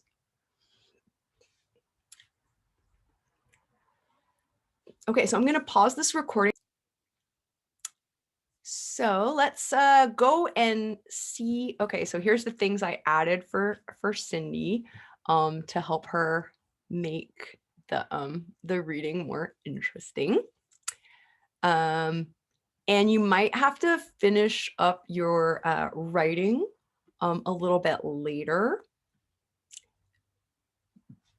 And I'm sorry that I'm not going to be able to like linger on all these different parts, but I do just want to like touch on all the parts so that you'll be able to have something started, or at least be able to see other people get it started so that you can review the video later and go back and work more, you know, where you have more time. I totally understand that there's a lot to cover here, which is why I really tried to load up this slideshow with sort of self-learning links and resources, and there's videos and stuff that you can watch that I made them yesterday while I was preparing, just to give you like some background information that I'm not going to be able to show you today. So this slide 17 is this lesson library that I was talking about. Okay, so you have actually already, oh, I don't know why it says Sarah Jane. That's really strange. I don't know if I shared this the wrong way on there, because it should have like forced you to make a copy. I'm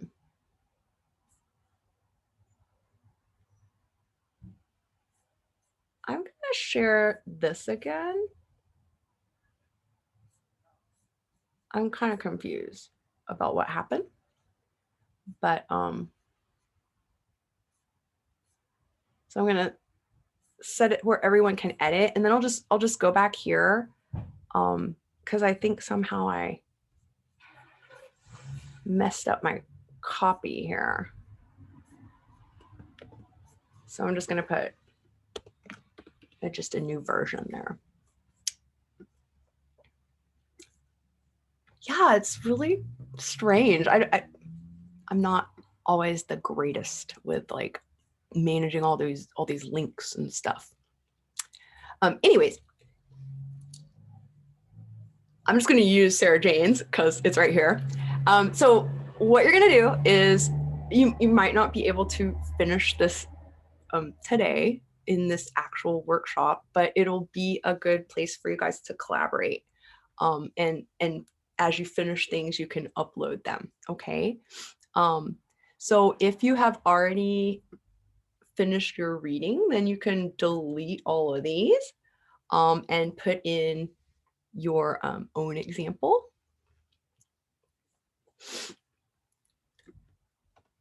And then up here in Canva, you can share the link to the template of your reading. This isn't my reading, but you just go share a link to use as template and then copy this isn't a reading, but it's just an example. So you get a link to use as template, and then you would just bring it back here. Just select that, and then you can say insert link, and then you just paste it there, and then whoops, and then you will have your link. And so when anybody clicks on that, they'll be able to see the link and they'll be able to go get your link. But I'm gonna make this the way you had it there, Sarah, because I don't want to mess up your apple cart.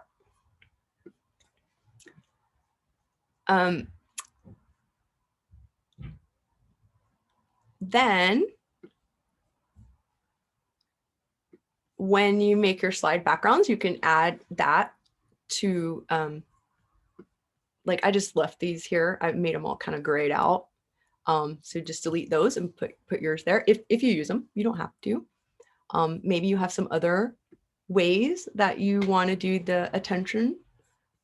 Maybe here, instead of having a Canva design, you just put a link to a Google Doc. That's fine too. There's a lot of different ways to do this. In the extension, you might make different kinds of resources, or you might use these. There's a lot of different choices there too.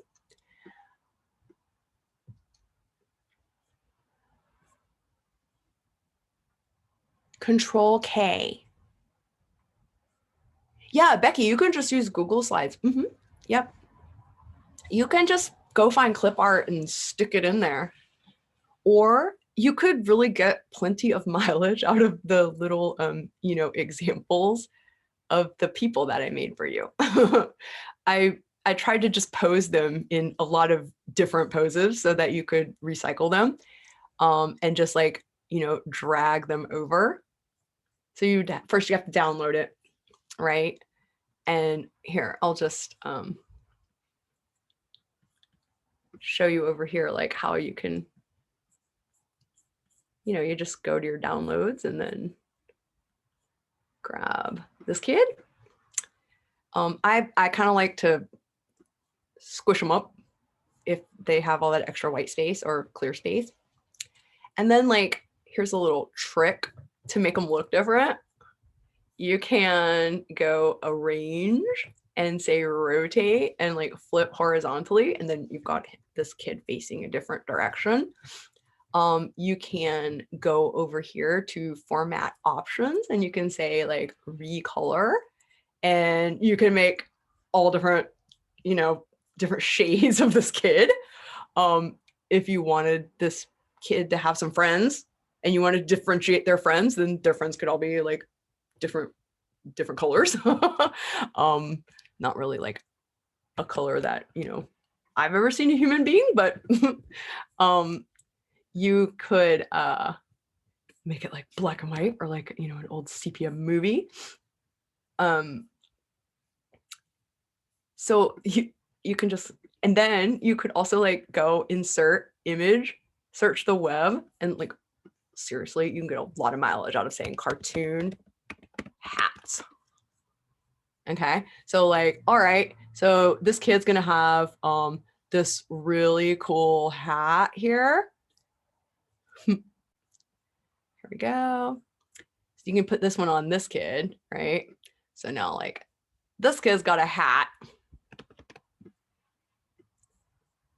And this kid, I mean, really, you could probably use the same kids for the rest of the darn year. Format options. You can make this kid blue, but maybe you don't want his actual face to be blue. So you can do this, and then you can like crop off his head. So now you've got like this other kid who kind of looks like that other kid, but not really, because slightly different. And then if you give him like like a scarf or something, then they're going to look like a real different kid.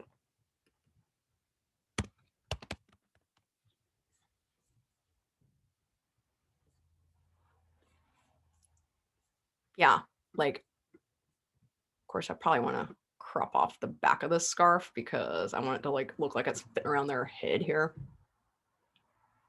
So just the ways that I just like cheat. So now we got two kids that we made from the one kid, but they look like two different kids. And so now I can like say arrange group, arrange group. And now I've got like basically these two different kids. And then I could like drag him around like this to make him look like, hey, he's looking down now. Now he's looking up. Your students will still be quite impressed with your amazing art skills, even though they were basically like recycling the same thing over and over. Oh my gosh, Chris, that's a great idea. Oh, Jill, do you have a question?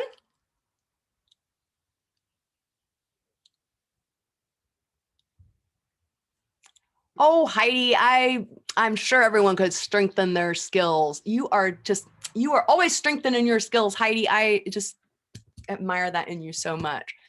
Heidi has been in graduate school for probably what seems like forever and still wants to strengthen other skills. That's just very impressive to me. Becky, the people have to be downloaded to your G Suite. They okay. All right. This is a little complicated, and I have to remind myself of this a lot. So how to use the people in another like document. Okay. If you have the Canva, if you're working in Canva to make your new document and you have the template that I made you that has the people on it, this template right here.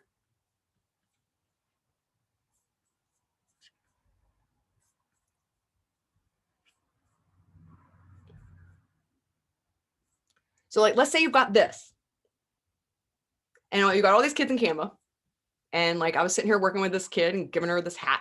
Okay. So then I can just go Command C, or I don't know how else to do that. So Command or Control C. So I selected them all and Command C. Then if I'm like working in Canva to make the other thing, so I'll just, by way of example, just say that like I'm making a poster, okay, in Canva. So I'm going from one Canva design, which is these kids that I gave you as a template, and I'm going to paste them in another Canva design. Then all I have to do is paste it over here and adjust it however I want. Okay. So Canva to Canva, you can just copy one element from one window or design that you have open and stick it in your other Canva. However, if I try to take this kid and go Command C and then come over here and go Command V, I'm going to get this. Because you can't copy these designs directly from Canva into another program. So in order to do this, you basically want to download as a PNG or a JPEG. And then I like to say transparent background. And myself, I just usually bump them way up just for good measure, just to make sure they have plenty of, detail if I need to blow them up and project them in class or whatever. So if I want to put this kid over here in a different program, so Google Slides or Desmos or whatever, then I have to go through that like step of bringing it down and putting it back up. So I have to like print it. I think of it as like printing it out. So like I printed my little picture and now I'm sticking it on my like other project. So Canva to Canva, copy paste. It's super easy. It's also not that hard to go from Canva to another application like Google Slides here. You just have to do that download. You are very welcome. How do I bring the characters from Pixton? Well, Heidi, you will be happy, the lifelong learner that you are, because there is actually a whole video right here that will hopefully walk you through. It's only 8 minutes long, and it doesn't have sound. It's just basically like I started from scratch. You see, I have nothing open here, okay? And I only used the same, well, actually not this one. I'm not using the tools. I'm making the tools for you. But it's like I'm walking you through the process. You can see this kid right here. And then the other one shows you how to use Storyboard That. And Storyboard That, you can, everyone can get a free account. You can have 3 storyboards at one time. If I could only do 3 storyboards at one time, I pay for it because like I'm making all kinds of things all the time. But if I could only do 3 storyboards at the time, I would, you see on here, like I set it from, you can set the way that it's laid out from having like little boxes to being like basically like a big piece of paper. Like I picked landscape here. And so if I could only have 3 storyboards, I would set them all to this big piece of paper and I would make my characters like that big. And I would just squish as many characters in there as I possibly could. Just so that I could like have these 3, you know, storyboards that are basically like a huge library of characters. Because you can have 3 for free. How do you group an image? Ooh, Cindy, did you figure that out? So I'm going to select both of these, and then I could either just go up here and say group. And so now they size together and like they drag around together, and then I could say ungroup. Or I could just select them all and go Command or Control G. And then you can ungroup them. You go Shift Command G and it ungroups them, or you can just use this group and ungroup up here. So what you do is you, so I'm gonna put down my, like you can't see this, but I'm depressing my mouse pad on my trackpad here. So like right here, I'm clicking and dragging and then group and ungroup. Yay! All right, cool. We have only 10 minutes and we have to do our post test.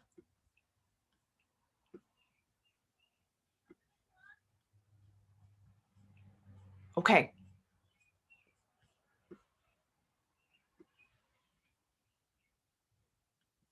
You guys, I know there's a ton of information on this slideshow.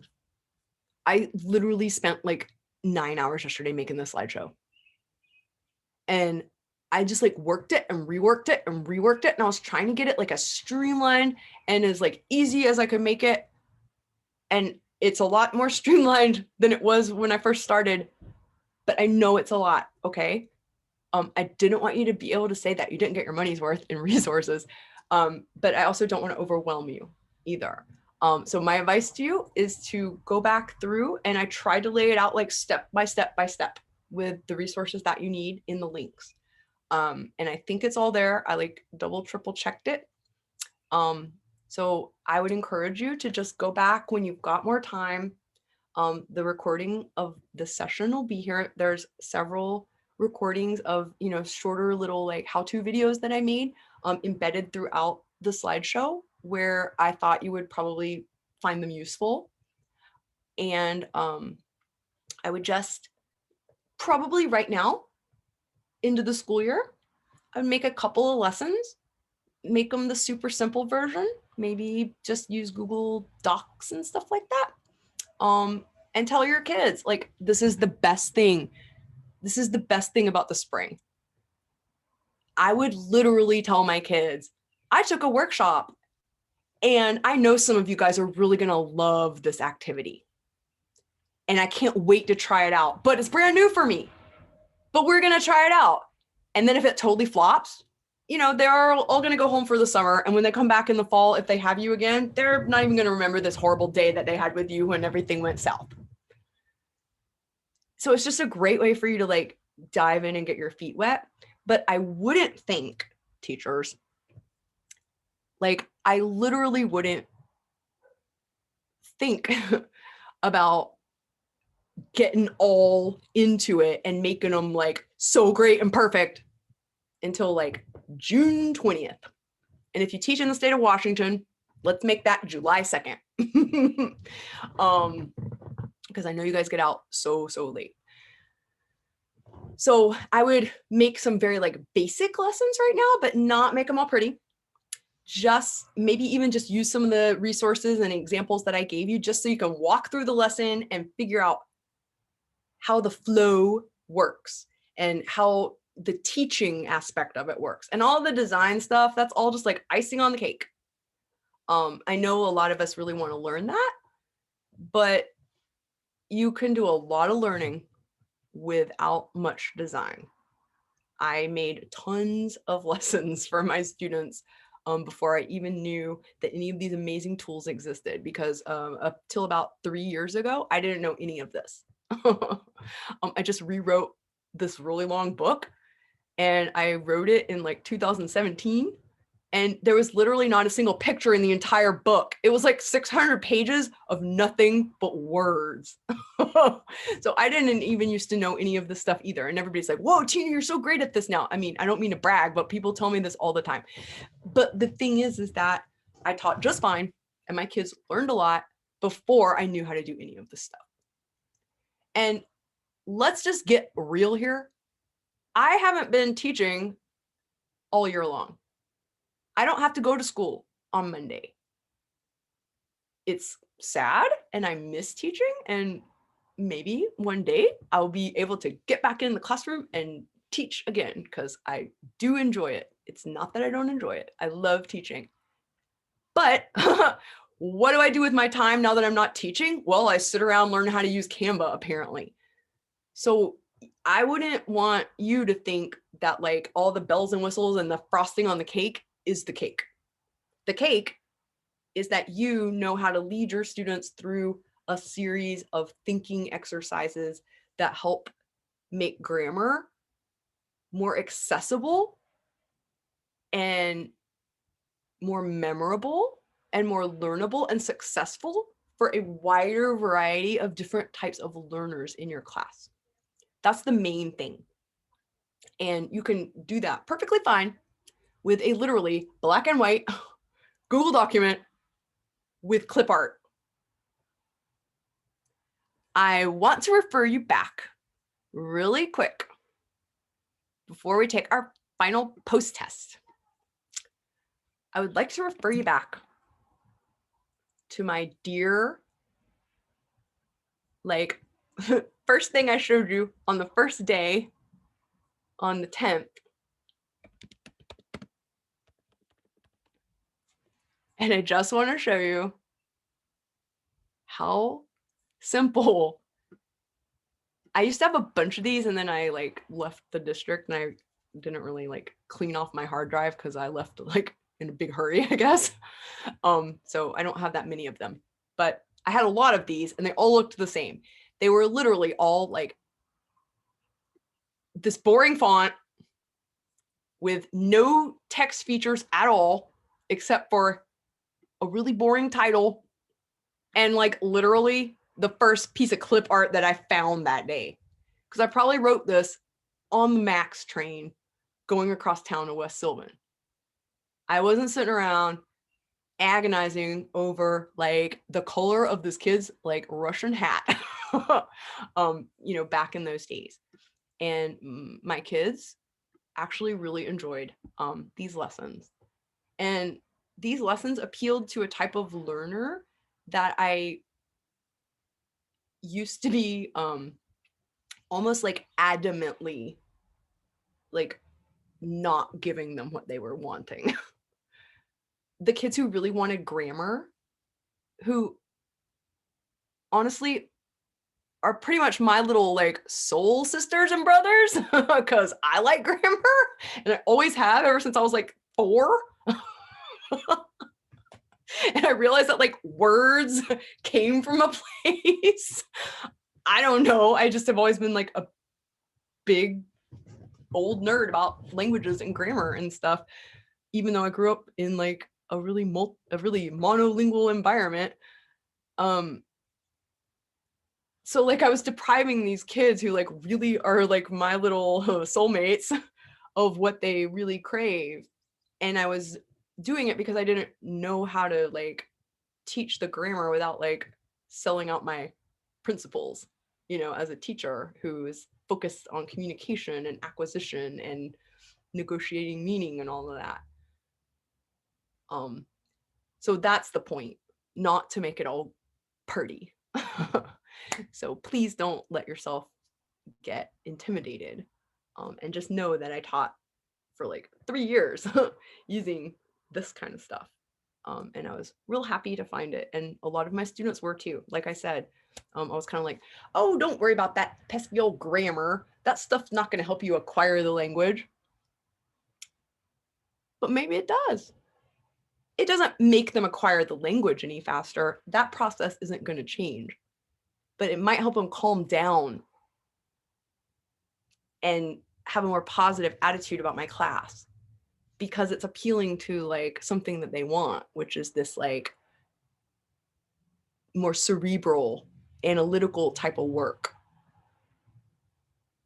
Just because it doesn't like purely only focus on communication and meaning and only just pure input, it doesn't mean it doesn't have a lot of input in it. And I found that when I started kind of softening up on my like hardline stance against my favorite thing in the world, grammar, like, I'm probably the only person who likes grammar, so I'm just never going to teach it again. But that's not true. When I started softening up on that, I noticed that like a lot of my kids were more engaged in my class because they like had these little islands of analytical brainiac stuff with the desert of talking about who's going to the prom with whom in between.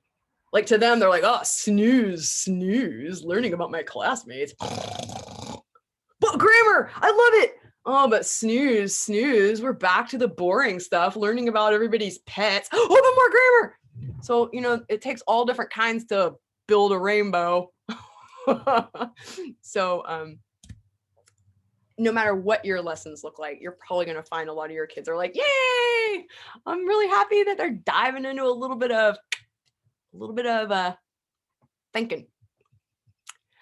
Okay. Your post-test is going to be shorter than I imagined it because it's 11:59. So you're going to write for 1 minute, but you're not going to hit enter until I tell you. And then at the end, when everybody hits enter, we will see 2 things that they would put on a t-shirt. See, getting back to that t-shirt idea. 2 slogans they would put on a t-shirt to summarize what they've learned over these 2 sessions. Okay. So you have a minute to do this writing. So that means if you put your 2 t-shirt slogans, then you're going to have to write a little bit more about why these t-shirt slogans make sense. All right. 2 t-shirt slogans and potentially some explanation. You have 1 minute. Go.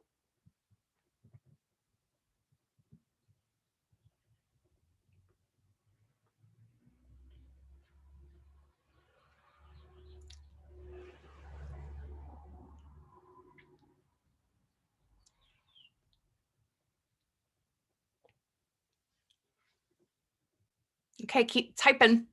T-shirt slogans and why.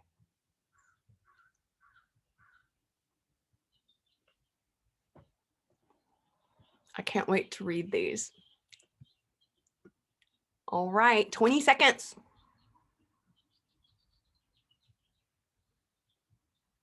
Okay, 10, 5, 4, 3, 2, 1. Okay, let's hear them or read them. Oh, Kathy, you don't see the dots. Well, I will get the chat for you and I'll put a link to the document in the slideshow, okay? Oh, grammar's fun. Huh. Some of you guys have a pretty large t-shirt.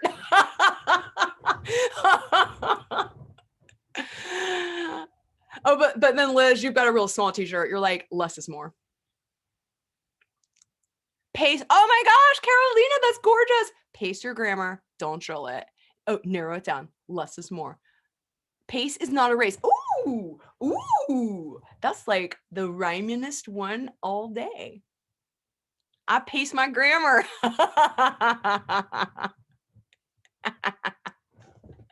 It's like hashtag hechos. Well, I want you guys to get out of here relatively on time. So I knew that this was going to happen at the end of the workshop. I knew that I was going to be like, well, we didn't get to do every single thing on all those slides. But like I said, I tried really hard to make it like a self-paced, self-directed kind of learning thing. And then when you go to that library slideshow, you can add your stuff. And hopefully we will see as you guys are finishing up through the rest of the year, over the summer, and from here on out, that you'll be able to get some ideas and just go back and refer to that library slideshow that's in the workshop slides, where you'll be able to collaborate. And we'll be on Facebook, and you can still go to the Padlet. And if you have questions, I'm really excited. This is like so exciting. I've taught little things about pace here and there, but I've never done anything focused. It was Chris that told me this would be a good idea. So thank you, Chris. I do think it was obviously a need because lots of people came, and people seemed like they like the information, and there's just so much on that slideshow that I hope you guys won't, miss the chance to go play with it a little bit more. One thing before you go, if you're still around, we are hoping to produce like packets of pace lessons. And we're looking for people who can help us to like do some of the production part and some of the like translation, like if it was written in French to translate it into Spanish. And this would be like for curriculum club people to have like a library of them, and also to put on our Teachers Pay Teachers store, most likely, in case other people want to get them. So if you're interested in that, please let us know, because I'm hoping that we can use a lot of these resources and bring on a few people to sort of have like a team to make some more like concrete resources so that people don't always have to like learn how to do it on their own or reinvent the wheel. That's a big goal of mine. So if you're interested in that, please let me know, or let Chris or Alana know, because I think Chris and I were talking about it. I think he's gonna collaborate over the summer on it some, and the more the merrier. I'd like to have about 3 or 4 more people to work with this summer. Anyway, thanks for coming, you guys, and please keep in touch. All right, thank you guys. Aw, such nice notes from everyone. Profe hotcakes. Yes, you could let us know on Facebook, or you could send an email to curriculum@ciliftoff.com. That'll go to Alana and Chris and me. Don't send me a Facebook message, okay? Because I'm really scared of my Facebook Messenger. There's a lot of messages in there that they're still like dark black. because they're unread. So you're just going to go in this big pile of like scary, dark, bold, black. Like I'll see like the first line. It's like, hey, Tina, I was just wondering about, and I'm like, ah. And then the next one's like, hey, Tina, I know you're probably really busy, but I'm like, ah. So I don't even open them and make them turn from like black to gray or whatever they turn to when you read them, because then I realize if somebody knows that I read it, they're gonna like think I am gonna have time to give them a response, and I probably won't. So please don't email me on, or don't message me on Facebook, or it'll just go down in the bottom of this big scary pile.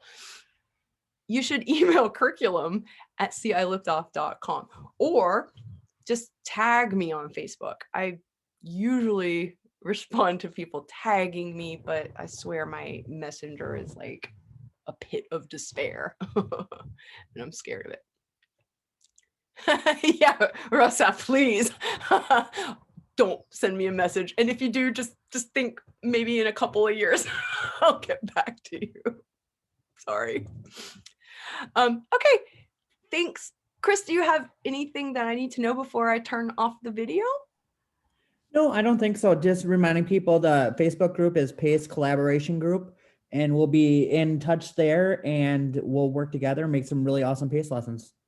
Do you have a link to the Facebook group?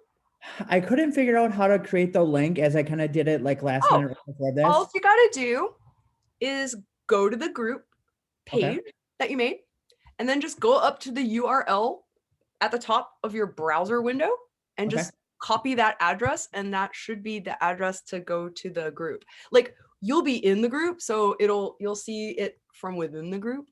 But if you just go and copy what's at the top of the up there where the address is, and then you share it with somebody that's not in the group, I believe that all they'll see is like the public, like, ask to be invited to the group. I think. All right, I just do do it with that, so we'll see what happens with my links, and it usually works, I think. Okay, sounds good. I hope to see you guys all there. I mean, you guys are going to be like the best trained Paceketeers that I know of out there. So this is like a dream come true. Thanks, Chris, for making it happen.